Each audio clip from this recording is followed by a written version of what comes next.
Angel Reese just got dragged by the one person in the building whose entire job is to protect her.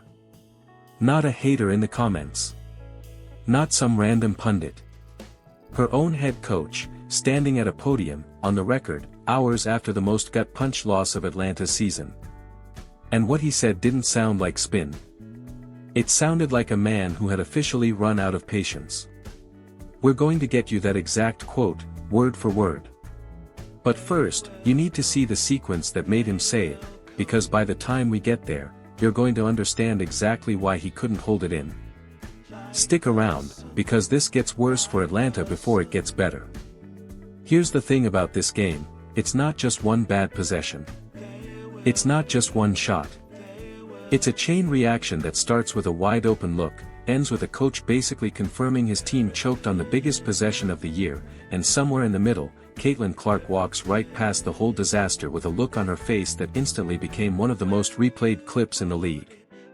We're covering the missed layup, the overtime collapse, the numbers that back up exactly what went wrong, and the quotes that turned a tough loss into a full-blown story.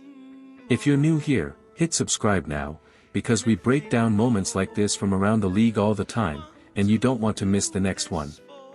6-point-something seconds left. The score is knotted up. The ball is in Atlanta's hands, and everyone in that arena knows exactly what's coming.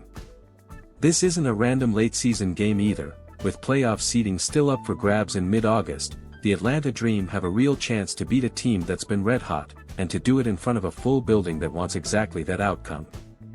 Atlanta's been living on the offensive glass all fourth quarter. They get a great look. Can't convert. Pushed just off angle under the basket.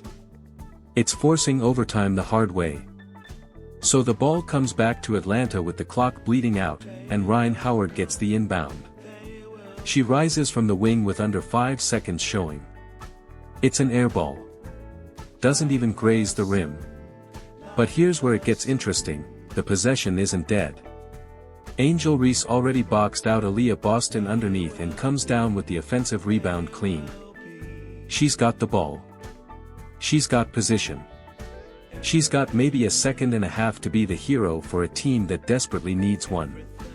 And she misses it. Point blank, right at the rim, no good. It clangs off the backboard, kisses the front iron, and rolls out. Naz Hillman scrambles for the loose change and fires up a prayer before the horn. That one's off the mark too. 3 looks. 1 possession. 0 points. Regulation ends exactly how it started, tied. Except now Atlanta is the team that just let a golden chance slip through its fingers in front of its own crowd. Watch the Atlanta bench in that exact second, before a single word gets said to any reporter. Guys are slumped over. A few turn away from the court entirely. Nobody needs to say anything, the body language already tells you where this night is headed. Now look at the other end of the floor.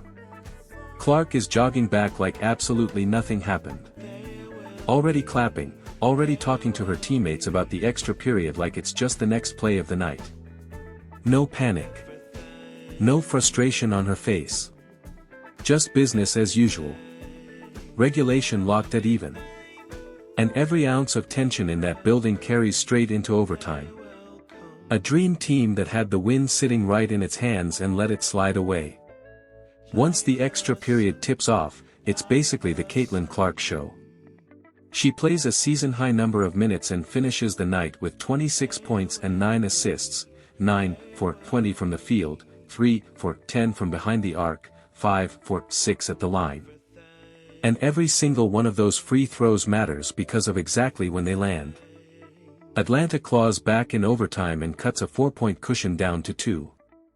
That's when Clark steps to the line with the clock under 11 seconds and calmly buries both free throws to push the lead back out.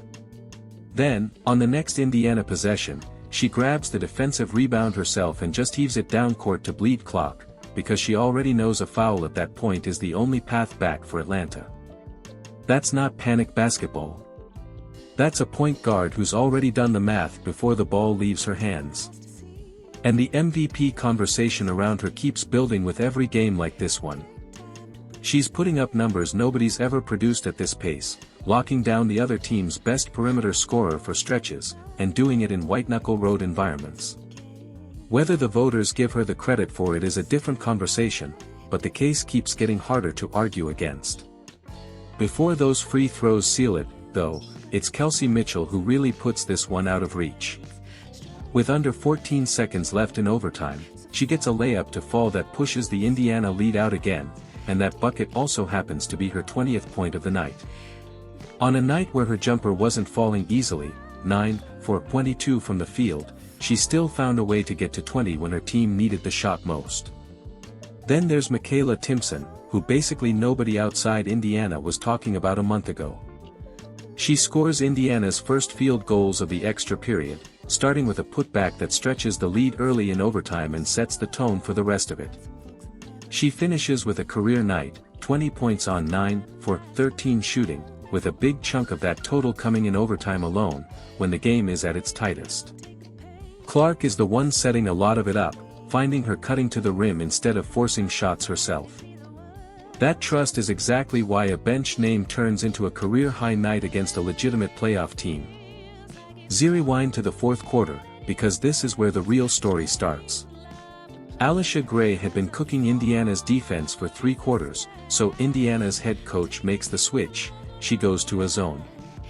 And Atlanta's offense just stops working. Indiana holds Atlanta to single digits in the entire fourth quarter after that switch. Atlanta gets stagnant against it, guys standing around watching one player instead of moving without the ball. And there's no counter, because the offense up to that point had been built on one-on-one shot creation instead of ball movement. Indiana, meanwhile, is generating easy looks from multiple different players. Clark is setting up players under the rim, finding shooters in rhythm, and Atlanta is stuck running isolation basketball against a defense that's built specifically to shut that down. And against a good defense, that's a losing formula every single time. Aliyah Boston deserves a huge amount of credit for the way Indiana's defense showed up all night. She finishes with a double-double, 18 points, 14 rebounds, and adds 5 steals and 3 blocks on top of it. She's the one who ties Reese up on the boards during that exact final sequence that leads to the missed bucket in regulation. Boston also held Reese to a rough shooting stretch early in the game, with multiple blocks from Boston alone. This isn't a one-off possession where Atlanta got unlucky. It's a pattern that builds across the entire game, Indiana's defense making things just hard enough that even a relatively clean look turns into a miss. What the coach actually said. The broadcast cameras find Reese right after the final miss clanks off the rim, and they stay locked on her. Not on Howard, who took the first questionable shot of that sequence, on Reese, whose face in that moment tells the whole story. Post-game coverage zeroes right back in on that same expression, because a shot like that either makes your night or it completely rewrites the story people tell about you afterward. On this night, it rewrites it in a way nobody in Atlanta wanted. Head coach Karl Smesko sits down at the podium, and the very first question is about the fourth quarter collapse. He doesn't come out swinging. He starts slow, talking about spacing and shot selection like he's trying to keep it clinical. But the longer he talks, the more it turns into something else. He gets asked about that final possession of regulation, the one where Reese grabs the offensive rebound and puts up the contested miss. And his answer isn't the kind of thing you'd expect from a coach trying to shield his player. He says the possession broke down before the shot ever went up, that there was supposed to be a screen involved, and it never got set. That's a coach saying, on the record, that the actual play call fell apart. Not a tough shot that simply didn't go in. A blown assignment on the single biggest possession of the night. He doesn't stop there. Asked about the fourth quarter in general, Smesko goes right at how the offense fell apart down the stretch, players standing around watching one player try to do everything herself. He points out the team had specifically worked on zone offense in practice all week and still drifted away from it when it mattered, reverting to watching one player operate instead of moving the ball the way they drilled. He's not naming Reese outright.